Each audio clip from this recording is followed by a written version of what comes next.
Alam mo ba kung bakit ayaw niya nang ipatawag si Bersamin? Bakit? Oo.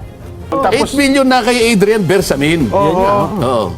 Aba, nakita niya siguro may resibo yung Bersamin. Ah, may resibo ho? Ako nakita ko yung resibo na yon. Anong resibo? Meron siyang accounting. Yung accounting ng 8 billion kung kani-kanino Kung saan napunta. Isa sa item, kasi sila ay senatoriables ng Alyansa ng Bagong Pilipinas. Ano panahon na yun? Meron isang during item. campaign po ito. Meron isang item, napakalaking halaga for the senators. Oho. O the directors ang nandun. Meron pang isang item for the senators' expense. Isang item. Meron pang isang item. May advertisement. Itemize. Ngayon, ang buong akala niya, Okay. walang accounting. Nakita niya meron siguro ng account. Nalinawan niya na, ako nakita ko eh. Nakita ko mismo, merong accounting. Ako naniniwala akong walang kasalanan yung tao eh. Si Adrian. Siya lamang ang ginamit. Mukhang na-presto din yung tao, no? Oo. Mula sa kanyang accounting, hindi lamang flood control projects, Jen. Ang Blue Ribbon kasi, Jen, ito lamang ang natatanging komite na binigyan ng kapangyarihan at mandato na mag-usisa ng non-feasance, malfeasance, and misfeasance. Yes po. Wala na sa ibang komite. Kaugnay ng general function na in aid of legislation. Pero ito lang talaga ang kinatatakutan sapagkat ito ang merong mandato na tumingin ng katiwalian, mag-imbestiga kahit sino. Ang napakalaking responsibilidad, Nelson. Yes po, oo. Lalong-lalo na ito ngang napakalaking nakawan na ito. Bakit bigla mong itinigil? Yung flood control scandal, opo. Bakit lumipas ang 9 na buwan? At ngayon hindi mo alam kung susulong ka o hindi. Ngayon sinasabi na naman niya, kapag nakakuha na ako ng pirma at saka ako mag-iimbestiga, hindi ako naniniwala. Oho.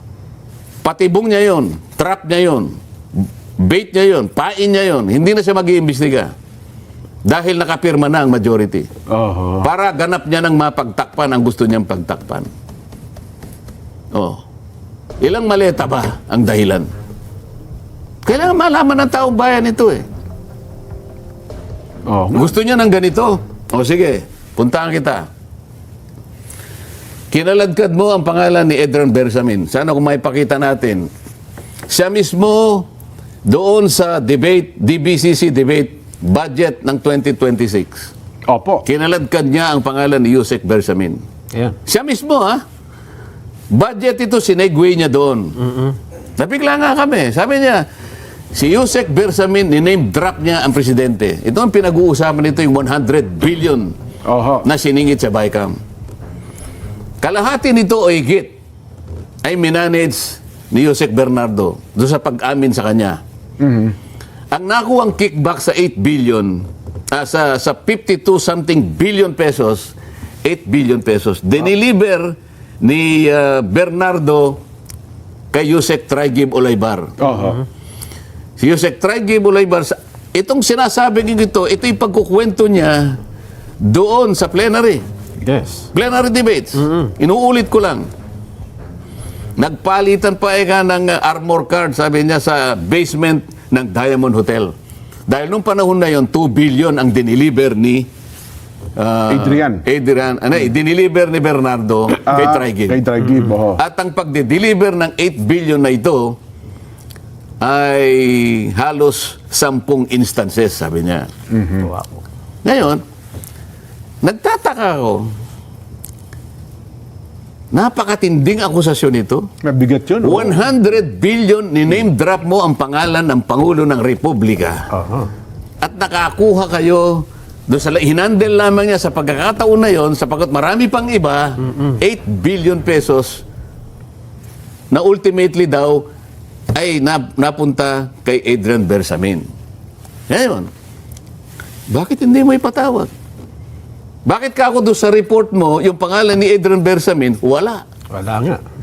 Ikaw ang naghayag mismo eh. Ikaw ang naghayag mismo. Wala naman kami ang nalalaman dyan. Bigla ka na lang nagsalita dyan eh. Nag-volunteer ka. Palaging ganyan ang ginagawa mo.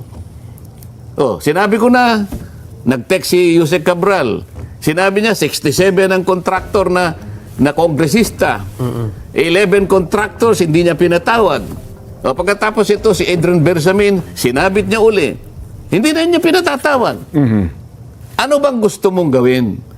Puro ka lang ba parang comics ka lang? Alam mo ito, mas magiging productive ito na wala na kasing comics ngayon eh. Nung panahon ko Wala may na po. comics dyan. Meron, oo. Kaya ang paghalimbawa ko, comics, alam mo. Sa high school ako eh. Opo. Medyo na-addict ako sa comics eh. Ito lang naman kasing mura-murang nababasa namin nung bata-bata kami. 50 centimos, meron ng comics eh. Alam mo, mas magiging magaling siya na writer ng comics kaysa senador. Maniwala ka sa akin. Bakit? Ano bang mga importanteng bill ang palagay mo pinagdidibatihan namin na nanggaling sa kanya? Wala. Kahit isa. Pero ang palagi niyang ginagawa itong ganito. Kwento. Ang ganda na nga lang, kanakuha niya yung Blue Ribbon Committee eh. Blue Ribbon. Oho. Ang ganda na nga sana eh. Baka sakaling dahil sinabi niyang mas magaling siya sa akin. Mas gusto ko naman kung may magaling siya sa akin, di maganda. Oh, tama, okay lang naman yun, opo. Oh, paano ngayong gagaling ka? Ayaw mo na nga mag-imbestiga. Tumigil. Oho. Bigla kang tumigil. Anong gagawin mo ngayon?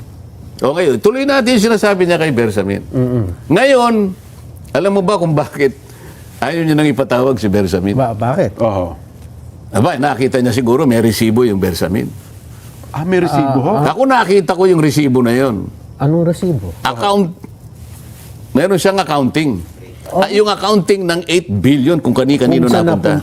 ganun Kasi ba? yung diniliver 8 billion, tapos... 8 billion na kay Adrian Bersamin. Oo. Ngayon, ang buong akala niya, okay. walang accounting. Nakita niya meron sigurong account. Nalinawan niya na, ako nakita ko eh. Nakita ko mismo, merong accounting. Tako. Ngayon, isa sa item do sa accounting, Opo. mga flood control projects, na pera ito pinagkitaan sa flood control.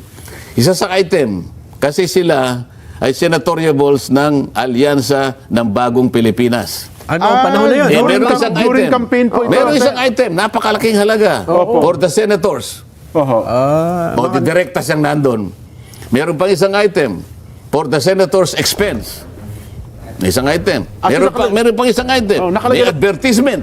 Opo. Itemize. Pagkatapos, yung wrapper na ginamit, Opo. Andrew yata ang pangalan. Opo. Ay, namin naman ni Andrew, meron talaga siya. Oo, parang Opo. 60 billion. Sipin mo. 68. Oho. Nagsimula daw yung 100 eh. Tumawad na lang Hindi ba sila. hindi ba siya nagdirektang nakinabang doon? Kaya ayaw mo nang ipatawag? Hindi lang flood control projects, doon sa mismong accounting ni Adrian Bersamin. Ako naniniwala akong walang kasalanan yung tao eh. Si Adrian. Siya lamang ang ginamit. Mukhang na-presto din yung tao, no? Oo. Mula sa kanyang accounting, hindi lamang flood control projects, Jen. Oho. Pati ang kinukolekta at dinideliver ng Bureau of Customs halos 100 million per week. Wow. Per week? Oh, ngayon ayaw niyang tawagin. Oh, ngayon ang ito yung pangalawang hamon ko. Yung unang hamon ko kanina, Jen. Opo. Papayag ka ba na mag-press con pagkatapos kitang mabigyan ng halimbawa ng request ni SP ng mga projects? Oho. Jen, paliliwanag ko to Opo. Si SP ay isang mabuting tao. Oho. Iyan ay palabiro, nakakabiruan ko rin. Bibigyan ko lang siya ng halimbawa kasi. Halimbawa, si SP, naghiling. Walang masama doon. Walang masama. Humiling Talagang- lang eh. Opo. Kagaya na sinasabi ko at sinasabi niya rin, kalakaran yun kasi kailangan natin tulungan ng constituents natin. Opo. Hindi mo pwedeng ipagkait. Ano sasabihin siya itong tao na pagkataas kong iboto? Oho. Walang project. Pina-endorse ko lang naman ito. Tinta lang naman ang ano niya, ba't hindi mo pirmahan? Pinakita ko naman sa'yo Oo. na ito'y supported by documents. Oho. Pinakita ko naman siya, nakapirma na yung mga taong dapat pumirma. Namamagasa lang ako, baka sakaling sa pirma mo, baka magkaroon na ng visa. Maaprubahan o kaya mapayagan. Magkapondo. Opo. So, yun ang gusto ko ipaliwanag kay President Soto. Opo. Walang masama doon. Wala akong masamang tinapay sa kanya. Gusto ko lamang testingin itong taong ito Kung anong gagawin. kung anong gagawin niya para maging consistent siya sapagkat he is consistently inconsistent. Oho. Depende kung sinong pangalan. Akala mo kasi kapag pinagbalingan kanya, ang buong akala niya kasi, naniniwala pa sa kanyang mga tao eh. Oho. Alam mo, naniniwala na lang sa kanya, mga bayarang, mga ilang media na lang naman yan eh. Oho. Ang media ngayon ay parang, umaano na eh, nabubuksan na yung mga mata eh. Pero meron pa rin, mga ilan-ilan dyan, na talagang bayaran na bayaran. Oho. So yun po yung unang challenge nyo. Pangalawa, Yun ang unang challenge ko. Opo. Pag nabigyan ba kita? Kung ano yung ginawa mo sa akin, ganun din ang gagawin. Kasi nag-press con siya eh. Kung consistent siya. Kung consistent ka. Oh. Opo. Ito yung pangalawa. Etong pang Pwede mo bang tawagin si Edron Bersamin at saka si Lian Libiste? Kasi si Lian Libiste, may hawak siya nung resibo na yon. Siyang nagpakita sa akin.